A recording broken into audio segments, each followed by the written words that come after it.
Former Vice President Mike Pence has been subpoenaed by the special counsel that's investigating former President Trump's role in the January 6th attack on the Capitol. This is according to a source familiar with the matter. The special counsel was appointed last November by Attorney General Merrick Garland. For more on this, we're joined by NBC News White House correspondent Carol Lee, as well as NBC News legal analyst Danny Cevallos. Good morning to you both. So, Carol, let's begin with you here. What do we know so far about this subpoena, and how did we get to this point in the investigation?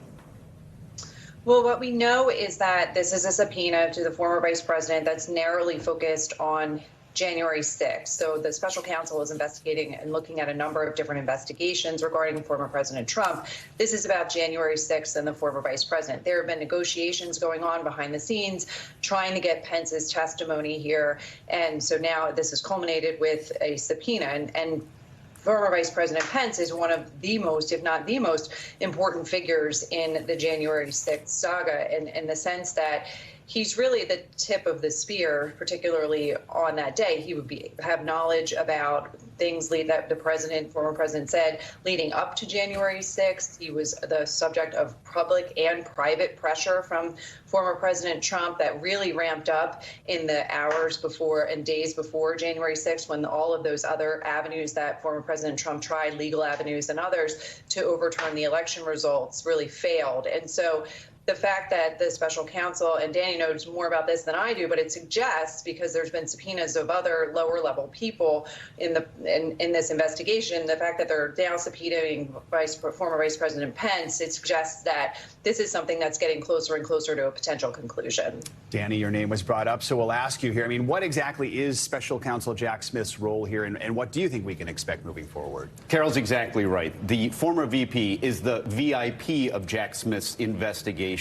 And if he's following the prosecutor's playbook, Jack Smith is waiting until the very end to bring in Mike Pence after he's gotten all the other interesting information, so that he can have a very, very large stack of yellow notepads full of questions, and that there's no doubt in his mind that once Pence leaves the room, he's asked him every single question, information that he's gotten from other witnesses. Does this herald that we may be near the end of the Jack Smith portion of the investigation? Maybe. But the fact that he is subpoenaing Pence tells us that he thinks Pence has information that you might say the January 6th committee either decided would be too hard to get, or that they thought maybe they didn't need. I find that hard to believe. I think in a perfect world, the January 6th committee would have liked to talk to Pence, but I think they decided it would be just too much of a battle. Jack Smith doesn't have that problem. A subpoena from Jack Smith's team is much more powerful than a subpoena from Congress, as we've all learned in the last 6 years. Yeah, I mean, while we're on this, Carol, the January 6th committee devoted an entire hearing to Vice President Pence's role on that day and the pressure put on him by President Trump. So remind us of what we learned exactly. Yeah, it really underscores just how important former Vice President Pence is here. And what we learned that day, some of it we knew because the former Vice President has written a book where he talked about this. He wrote an op-ed in the Wall Street Journal where he talked about some of this.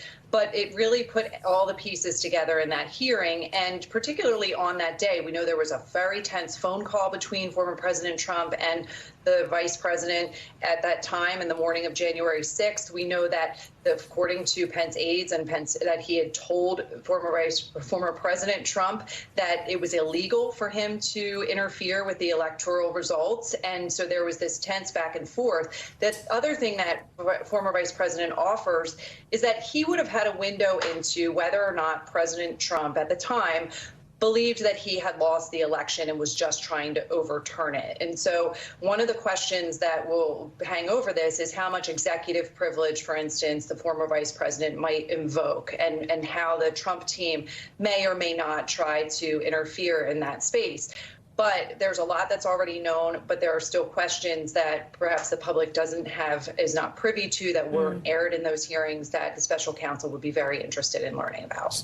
So, Danny, quickly, what are some of the potential consequences that the former vice president could face in this investigation? Starting with politically, I think Pence is trying to thread a needle, that he was someone who valued duty not to the president himself, but to the institution. But legally, I don't see a lot of severe consequences for Pence. I can't imagine there is any kind of criminal responsibility for January 6th. Pence in criminal terms, would be the victim. He would be the complainant in that case because he was the one whose life was threatened. And then you go to the documents issue. I rather think that the news that Pence, even Pence had classified documents in his possession, is diluting the whole classified documents issue. It's raising the specter of, hey, is everybody doing this? Because if everybody's doing it, maybe it's not as big of a deal. So in terms of legal consequences, there are always possibilities when you're subpoenaed to give your testimony or come talk to law enforcement. There's always the possibility that you may catapult yourself from a mere witness to a target of an investigation. That's always the case, whether you're the VP or just a regular Joe. Yeah. So there's that possibility, but I put it at 1%, maybe 2% for Pence. All right. Good analysis, Danny Cevallos. Thank you. Thanks for watching our YouTube channel. Follow today's top stories and breaking news by downloading the NBC News app.